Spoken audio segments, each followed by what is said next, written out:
Okay. Hello everyone, I'm Paya and this is Arianna. So today we're going to talk about how CRISPR-Cas9 can potentially cure cervical cancer that's caused by papillomavirus or HPV virus. So this is information from World Health Organization. Estimate more than 500,000 new cases of cervical cancer emerged in 2015, especially in developing countries such as Africa and South America. That's because in developed countries such as Australia, we have a vaccination program, so preventing the emergence of cervical cancer. And this is the estimate mortality, which is more than 200,000 deaths in 2015. So it's like, in cervical cancer, we have 50%, estimate around 50% mortality rate, which that's a lot, 50-50 chance. Yeah. What is cervical cancer? So it's what its name implies. It's a neoplasia of cell on cervix, which induced by HPV infection.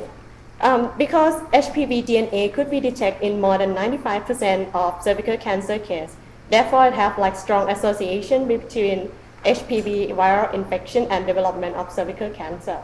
This is the sequence of development of cervical cancer, which starts from HPV viral infection on normal cervix cells, which eventually develop to cancer mass.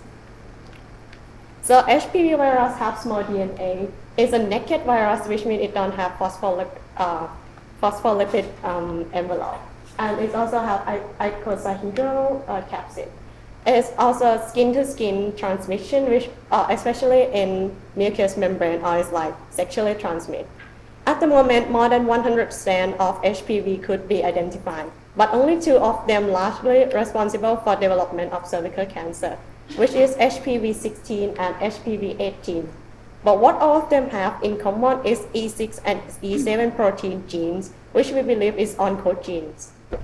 Okay, so before going on, we now review briefly the concepts of apoptosis, retinoblastoma protein, and p53.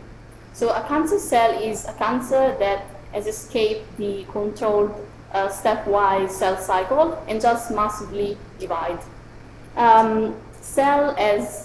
Usually cells has 2 basic mechanisms to avoid this, and these are apoptosis and stopping the cell cycle.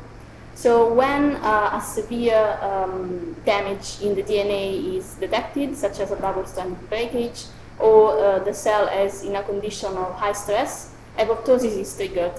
Proteases and nucleases reduce the cell in small apoptotic bodies, which then are mopped up by macrophages. On the other hand, we also see that cells stop the cell cycle at the G1 interface before the replication of the genome. So we won't go into much detail in this slide. This is just to show the biological pathways that trigger both cell cycle arrest and apoptosis. We see that retinoblastoma protein binds when active the E2F transcription factor, not allowing therefore the transcription of G1S cyclin. These are required to move the cell to the next phase, which is the S phase, and therefore the cell is stuck in the G1 phase. And on the right, we can see how p53 triggers apoptosis. So when activated, p53 allows this mitochondrial membrane protein, BCL, to come together, and this forms like a channel in the mitochondrial membrane, allowing cytochrome C to exit. When cytochrome C is outside the mitochondria, activates the caspases, which are basically proteases, and this reduces the cell in small apoptotic bodies. So what HPV does, basically has these 2 oncogenes, E6 and E7. E6 protein binds to p53, not allowing therefore the process of apoptosis to continue, and E7 binds to retinoblastoma protein, not allowing therefore the cell cycle to be stopped. In this way, you have an uncontrolled cell which keeps dividing massively, and this causes a tumor, which then can develop in cancer. Okay, so we all know that CRISPR-Cas9 is a very powerful genome editing tool. In this case, CRISPR-Cas9 can be used to target and permanently destroy the viral genes E6 and E7. Recent studies have targeted both the promoters and the transcript sequences, and there have been successful destruction of these 2 genes.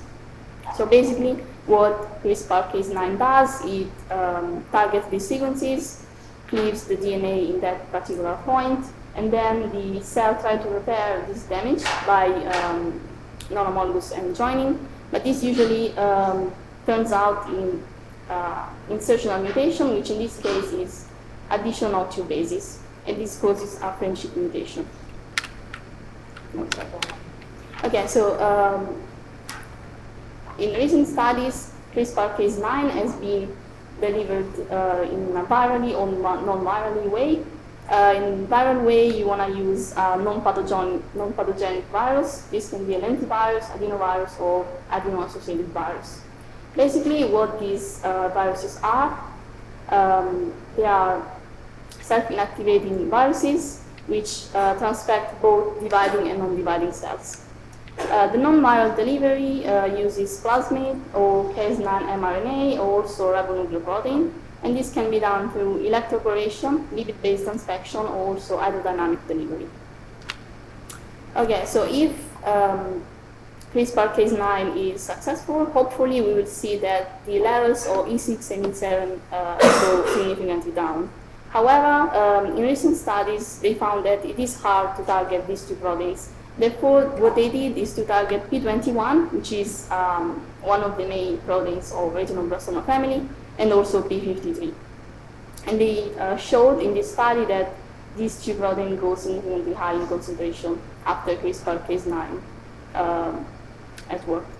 At the same time, you will see that the cell viability of these HPV-infected cells decreased drastically, avoiding so the stop of the growth tumor. So future cure in vivo limitation, because currently CRISPR-Cas9 is not specific enough to use, safely use in the host cell, or maybe they still have off chance that it's going to cause mutation in host genes as well. So it's not good because we don't know what mutation is going to lead us to. And for delivery to target cell, we have to consider of pathogenicity of viral vector, because or else we're just going to end up with another viral infection. But such viral vector with less pathogenicity also have small packaging capacity. So we also have to consider what are we going to put in the vector, and limit and random integration in host genomes, or else it's just going to lead to another host cell mutation as well. The non-viral vector delivery, which is plasmid, also induce stress response in cell, which negatively affect us as well.